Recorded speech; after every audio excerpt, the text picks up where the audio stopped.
अब बुलडोजर चलाने की बारी है। उसके पीछे की सारी तस्वीरें हमने आपको दिखाई। 87 गिरफ्तार और कितने फरार हैं, इसी बात को बताने के लिए इस बड़े प्लेटफॉर्म पर हम अभी आपके सामने हैं। तो बहराइच हिंसा मामले में पुलिस का एक्शन तेज हो चला है और चारों तरफ शांति है, सन्नाटा है, लेकिन जो अवैध है वो खुद वहां से हटाया जा रहा है। कोई ठेले पर अपना सामान लेकर जा रहा है, उन दुकानों को खाली कर रहा है। और हम बराबर कह रहे हैं कि इसमें हिंदुओं की, मुसलमानों की, सभी की दुकानें हैं। तो 26 और आरोपियों को पुलिस ने पकड़ा है। हिंसा मामले में अब तक 87 गिरफ्तारियां हो चुकी हैं। अब तक 6 नामजद आरोपियों समेत 1000 लोगों पर एफआईआर दर्ज किया गया है और उपद्रवियों पर बुलडोजर एक्शन की पूरी तैयारी कर ली गई है, कभी भी हो सकता है। 23 मकानों पर पीडब्ल्यूडी ने नोटिस चस्पा किया है, जिसकी तस्वीरें हमने आपको दिखाई। तो बहराइच हिंसा के बाद जो इलाके में जो सामान्य हालात हैं बिल्कुल वैसे ही दिख रहे हैं। तो फिलहाल हर अपडेट हम आपको बता रहे हैं। बाजार में जो गतिविधियां हैं, लोगों की जो आवाजाही है वो बिल्कुल शुरू हो चुकी है। लोग आ जा रहे हैं, कहीं कोई परेशानी, दिक्कत नहीं है। तो दंगा, बलवा और हिंसा को लेकर जिस तरीके से तस्वीर निकल के सामने आ रही है, बीजेपी के वरिष्ठ नेता मुख्तार अब्बास नकवी ने इस पूरे मामले को लेकर अपना बयान दिया है। नकवी ने कहा कि बलवाइयों की कुटाई और दंगाइयों की ठुकाई समाज की सुरक्षा के लिए बेहद जरूरी है। सुनवाते हैं आपको। दंगाइयों की कुटाई, बलवाइयों की ठुकाई ही जो है वो समाज के सौहार्द और सुरक्षा की भलाई है। अगर दंगाइयों की कुटाई नहीं होगी, बलवाइयों की ठुकाई नहीं होगी, तो समाज के सौहार्द और सुरक्षा की भलाई नहीं हो सकती। और जो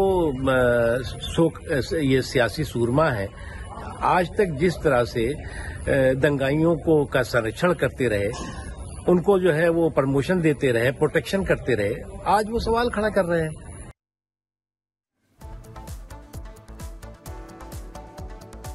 जानना बहुत जरूरी है कि कब क्या हुआ और पूरे अधिकार के साथ जानिए। हम आपको बता रहे हैं, पूरे टाइमलाइन को आपके सामने हम लाकर रख रहे हैं कि बहराइच हिंसा में कब क्या हुआ। 13 अक्टूबर 2024 को और बहराइच से 40 किलोमीटर की दूरी पर यह घटना घटी। इसके बाद महाराजगंज बाजार में यह घटना हुई, जिस पर सभी लोग सशंकित हो गए। और उसके बाद महाराजगंज बाजार में जो गतिविधियां थी वो अलग तरह की हो गई। राम गोपाल मिश्र की हत्या कर दी गई। और इसके बाद 14 अक्टूबर की तारीख जब महसी और महाराजगंज में जो माहौल था बिल्कुल बदला। हिंसा होने लगी, अगजनी होने लगी, तोड़फोड़ होने लगी। तारीख थी 14 अक्टूबर की। 17 अक्टूबर को क्या हुआ, नेपाल बॉर्डर से 20 किलोमीटर दूर की बात हम आपको बता रहे हैं। पहले सरफराज और फिर तालीम का एनकाउंटर होता है, पैर में गोली लगती है।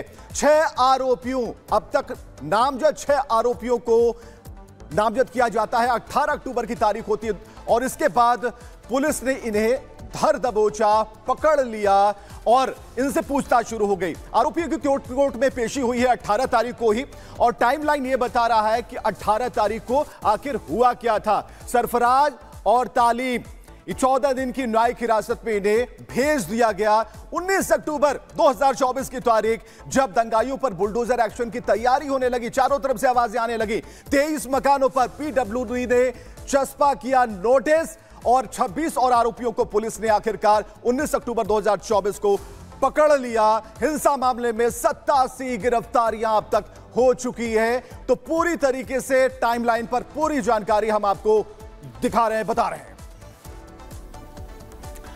और योगी सरकार ने अपराध का आंकड़ा जारी किया है। पिछले 7.5 सालों में 80,000 से ज्यादा अपराधियों के उनके गुनाहों की सजा मिल चुकी है। अपराधियों से हुई सीधी मुठभेड़ में यूपी पुलिस ने अब तक 210 बदमाशों को ढेर किया है। ये पूरी खबर आपको दिखाते हैं।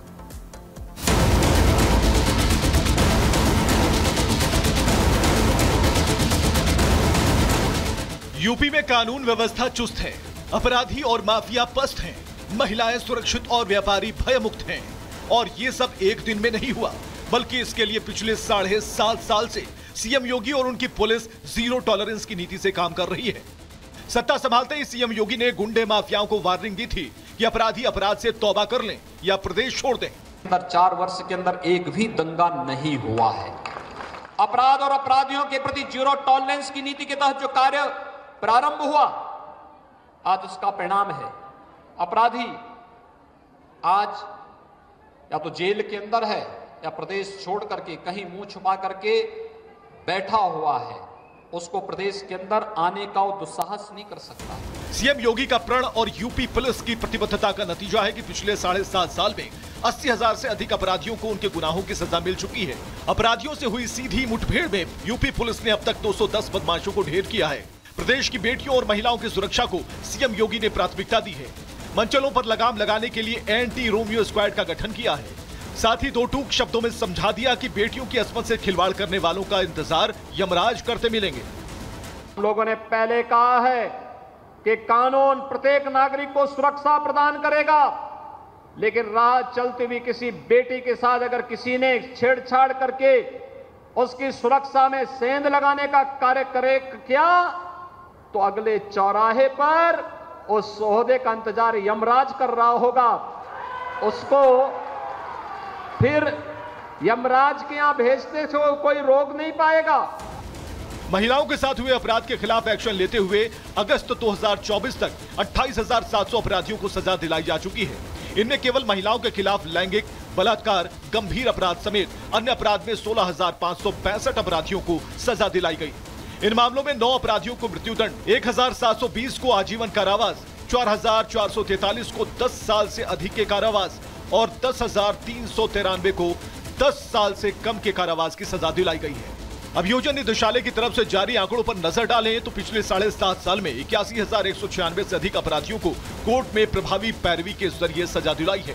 न्यायालय के जरिए 54 अपराधियों को मृत्युदंड, 3,125 अपराधियों को आजीवन कारावास, 9,076 अपराधियों को 10 साल से अधिक का कारावास और 16,941 अपराधियों को 10 साल से कम के कारावास की सजा दिलाई गई है।